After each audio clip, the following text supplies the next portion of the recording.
Jadi ruqyah itu nopo sih ya kan.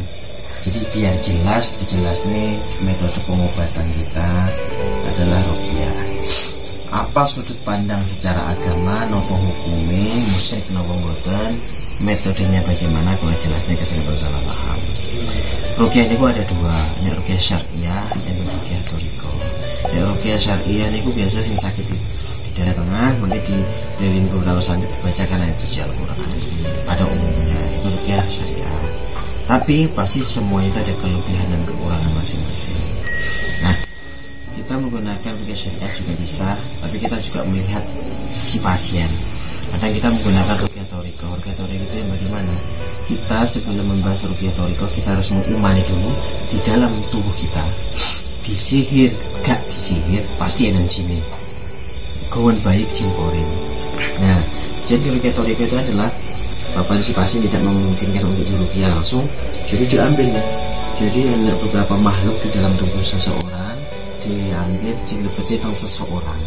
Perpindahan jin dari satu tempat pindah ke tempat lain atau dari satu jasad pindah ke jasad lain, inilah yang disebut thariqah. Nah, nanti bisa ditanya, kena opo ya mediatornya ini. Kenapa kita menggunakan itu? Biar si pasien tidak merasakan sakit, tidak merasakan mual, dan bagaimana kan enak langsung dapat langsung.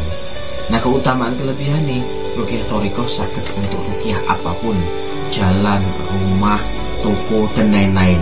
Apakah ruqyah syariah bisa? Mungkin orang akan menganggap bisa, tapi berbeda alasannya. Nah, saat ini ruqyah syariah ini ruqyah dilakukan langsung ke orangnya. Ya lek uang di ruqyah lek sini so ngomong, lek dalan sing di ruqyah atau gedung yang di ruqyah masuk gedungnya ada ngomong.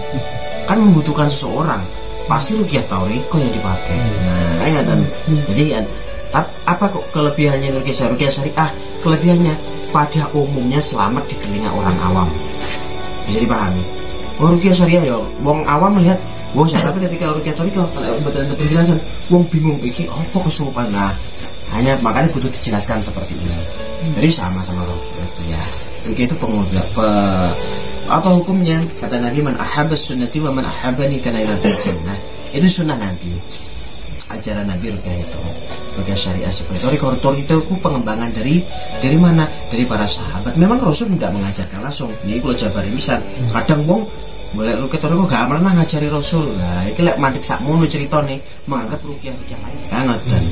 Ya memang zaman Rasul waktu itu memang ruqyah syariah. Kan Rasul mengatakan ada 10 sahabat yang pasti masuk surga di jalan. Nah, dari beberapa sahabat ada kisah pada waktu zaman perang ada salah satu sahabat yang kesurupan tahu. Ya itu kan disuruh ruqyah thariqah. Ada seseorang penyakit yang tidak mungkin ternyata jinnya masuk ke seseorang, salah satu sahabat. Itu pernah terjadi, Rasul nggak berkomentar. Walaupun itu terjadi di zaman sahabat. Jadi diperbolehkan. Contohnya kan, gue nggak usah bahas ruqyah. Kunut kan ajaran Nabi. Muhammadiyah kenapa tidak? Karena menganggap waktu kunut itu adalah dilakukan pada waktu perang. Mari. Tapi kan antara NU dan Muhammadiyah seakan-akan masalah kunut ini gak bisa bersatu, Dari itu saja wis gak ada dibahas, apalagi kadang oleh orang bahas ruqyah syariah. Berikut jangan mengejas ruqyah syariah itu syariah ini di luar ini musyrik. Nah, ini sing keliru. Nah, perlu pemahaman. Innal a'mal bin apapun jalannya sementing itu untuk kebaikan. Nah, kalau itu kita menyebut ruqyah thariqah, ini istilah kita. Kenapa disuruh istilah kita ruqyah? Itu kita mengkabar doanya. Kita tidak menggunakan menyan, kembang, mantra, doa yang Jawa-Jawa tidak. Hanya dan kita menggunakan syahadat dan sholawat surat-surat pendek. Ini ruqyah. Ruqyah diajarkan Rasul apa? Fatihah 3 kali, Falak, An-Nas, Al-Ikhlas, ayat kursi. Ini semua pakai itu ruqyah sudah. Metodenya banyak, thariqah syariah. Nah, ini seperti itu. Jadi nanti ketika dileboni wong dan lain-lain, ini soalnya ini perlu dijelaskan karena banyak orang seberang yang fanatik menganggap ruqyah thariqah itu nggak ada, sesat. Ya mereka nggak tahu ngaji nih. Ya LDM menganggap semua harus ini bid'ah ya ojo nyangkut kelam bid'ah. Jangan sepeda motor. Kalau zaman Rasulullah nggak ada sepeda motor. Nah, seperti itu. Akhirnya kita berjuang. Jadi perjalanan salah paham ini dulu masih kurang lebih 2009. Setelah itu kita bisa diterima membawa acara ruqyah thariqah ini karena sudah mulai dikai pemahaman yang ternyata ini seperti itu lah, sampai ngerukiah gedung. Masa gedungnya obah kayak nang film-film itu. Bagaimana kita mendeteksi? Kita mengambil jin yang bisa divisualkan dengan seseorang. Inilah sekutu ruqyah toriko ta'alim ta'alim. Jadi boleh sudut pandang secara Islam boleh tidak menyimpang dari syariat.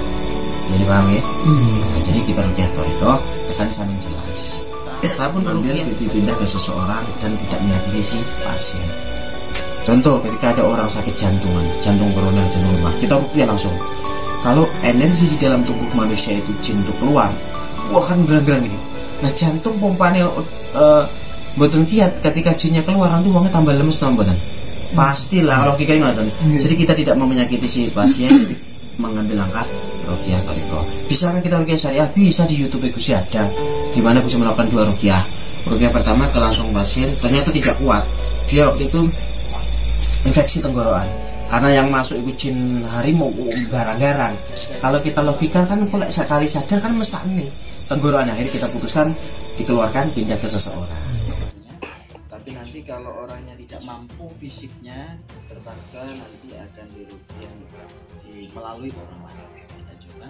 Kita coba untuk melakukan ruqyah ini. Semoga acara ruqyah berjalan lancar dan bahwa apa yang terjadi bersama saya semua.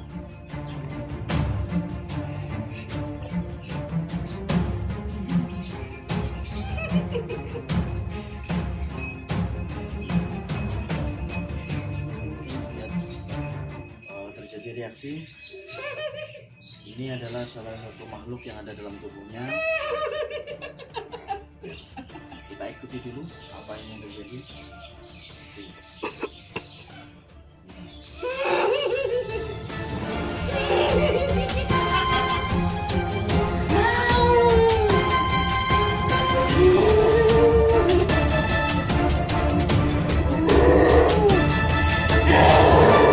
Ngomong sob, kemasukan jin. Tadi dia tidak bisa bicara, sakit, tapi ini kita mendengar suara naungnya. Oke. Karena ini fisiknya nanti kasihan, akan saya pindah ke orang lain.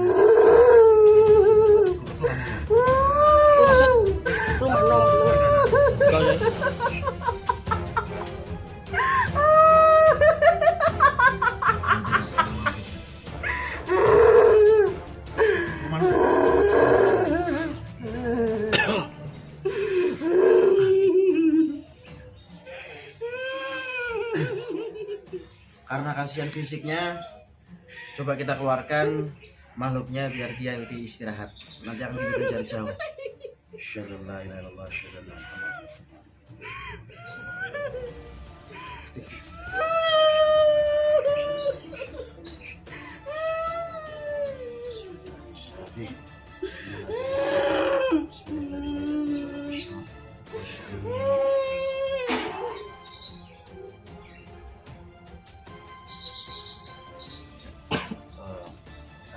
Fisiknya terlalu lemah, jadi kita ruqyah dengan metode pinjam jasad orang atau yang dikenal sebagai ruqyah mediumisasi.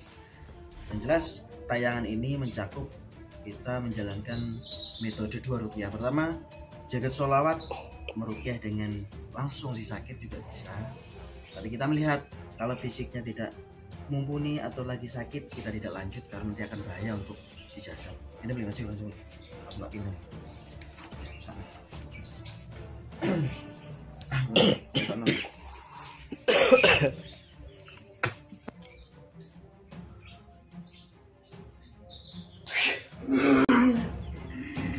Si makhluk pindah dari mbak pindah ke orangnya.